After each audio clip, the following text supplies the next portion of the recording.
મહેસાણા જિલ્લાના ઊંઝા શહેરની વિદ્યાર્થીની રિષ્ટિ પટેલના સોલર એલાર્મ સિટી પ્રોજેક્ટને રાજ્ય સ્તરે માન્યતા મળતા તેને 20,000નું ઇનામ એનાયત કરવામાં આવ્યું છે। મારું નામ પટેલ રિષ્ટિ સૂર્યકાંત છે। હું શ્રીજીમ કન્યા વિદ્યાલય પ્રાથમિક વિભાગ ઊંઝા ધોરણ 8માં અભ્યાસ કરું છું। આ પ્રોજેક્ટનું નામ સોલર એલાર્મ સિટી છે। નો હેતુ એ છે કે સૌર ઉર્જાનો વધુમાં વધુ ઉપયોગ કરવો અને એલાર્મની મદદથી સલામતી જાળવવી। આ પ્રોજેક્ટનું વૈજ્ઞાનિક સિદ્ધાંત એ છે કે સૌર ઉર્જાનું વિદ્યુત ઉર્જામાં રૂપાંતર કરવું। આ પ્રોજેક્ટ તૈયાર કરવા માટે અમે થર્મોકોલ શીટ, પૂંઠા, કલર પેપર, આરડીનો, એલઈડી લાઇટ્સ, વાયર વગેરેનો ઉપયોગ તૈયાર કરવા માટે અમે સૌપ્રથમ થર્મોકોલ શીટ ઉપર દર્શાવ્યા પ્રમાણે બિલ્ડિંગ, હોસ્પિટલ, બગીચો, રસ્તા, બેંક, પોલીસ સ્ટેશન, નદી વગેરે તૈયાર કર્યું હતું।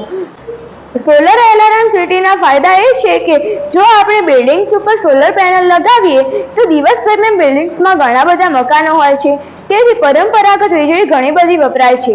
જો આપણે સોલર પેનલ લગાવીએ તો તે વીજળી બચાવી શકીએ છીએ અને સૂર્યપ્રકાશની મદદથી દિવસ દરમિયાન જે વીજળી પ્રાપ્ત થાય છે તે વીજળીનો આપણે દિવસ દરમિયાન અને રાત્રિના સમયે મકાનોમાં ઉપયોગ કરી શકીએ છીએ અને ઘણી બધી પરંપરાગત વીજળી બચાવી શકીએ છીએ।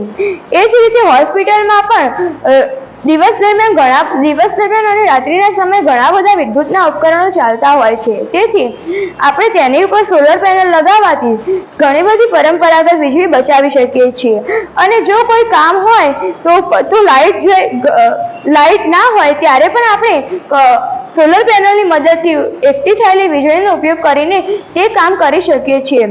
બેંકમાં પણ દિવસ દરમિયાન ઘણા બધા વિદ્યુતના ઉપકરણો ચાલતા હોય છે, તે સમયે તેથી ઘણી બધી પરંપરાગત વીજળી વપરાય છે। તે પરંપરાગત વીજળી બચાવવા માટે તેની ઉપર સોલર પેનલ લગાવી છે। તે સોલર પેનલની મદદથી અને સૂર્યપ્રકાશની મદદથી દિવસ દરમિયાન ઘણી બધી વીજળી એકઠી થાય છે અને તે વીજળીનો આપણે બેંકમાં ઉપયોગ કરી શકીએ છીએ। પોલીસ સ્ટેશનમાં પણ વિદ્યુતના ઉપકરણો ચાલતા હોય છે અને તેના ઉપર સોલર પેનલ લગાવવાથી ઘણી બધી વીજળી એકઠી કરી શકીએ છીએ અને પોલીસ સ્ટેશનમાં તે વીજળીનો ઉપયોગ પણ કરી શકીએ છીએ। સોલર પેનલ લગાવવાથી સ્ટ્રીટ લાઇટ પર સોલર પેનલ લગાવીએ તો દિવસ દરમિયાન સૂર્યપ્રકાશની મદદથી ઘણી બધી વીજળી પ્રાપ્ત થાય છે અને રાત્રિના સમયે આપણે તે વીજળીનો ઉપયોગ કરી શકીએ છીએ। આ વખતે એક નવો વિચાર પ્રગટ કરીને હોસ્પિટલમાં સેન્સર બનાવેલું છે। જ્યારે કોઈ ઇમરજન્સી આવે ત્યારે તે સેન્સર વાગે એટલે કે હોસ્પિટલના ડોક્ટર્સ અને તેમનો સ્ટાફ એલર્ટ થઈ જાય છે અને દર્દીને તાત્કાલિક સારવાર પણ મળી રહે છે।